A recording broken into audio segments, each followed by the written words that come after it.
High-effort judgment processes.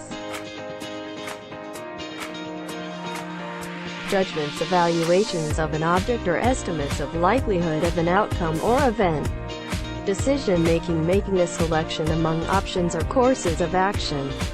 Judgments of likelihood and goodness, badness, estimation of likelihood, our determination of the probability that something will occur. Judgments of goodness, badness reflect our evaluation of the desirability of the offering's features. Anchoring and adjustment process. They first anchor the judgment based on some initial value and then adjust or update the evaluation as they consider additional information. Imagery. Imagining an event in order to make a judgment. Biases in judgment processes. The quality of the consumer's decision and affect consumer judgment in a variety of ways. Confirmation bias. If consumers are susceptible to a confirmation bias, they will focus more on judgments that confirm what they already believe and will hold those judgments with more confidence. Self-positivity bias. Consumers can make judgments about the extent to which they or others are vulnerable to having bad things happen to them.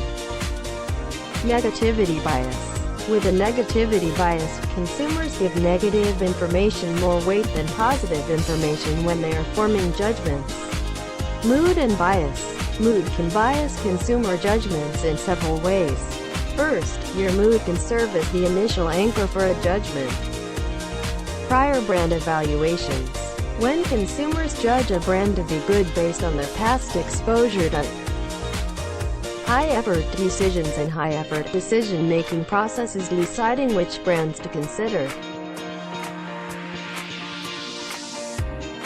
Inept set options that are unacceptable when making a decision. Inert set options toward which consumers are indifferent.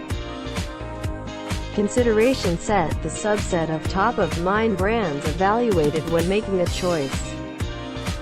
Attraction effect. When adding of an inferior brand to a consideration set increases the attractiveness of the dominant brand. Deciding which criteria are important to the choice. 1. Goals clearly affect the criteria that will drive a consumer's choice. 2. Time. The timing of a decision also affects which criteria drive our choices. 3. Decision framing, the initial reference point or anchor in the decision process.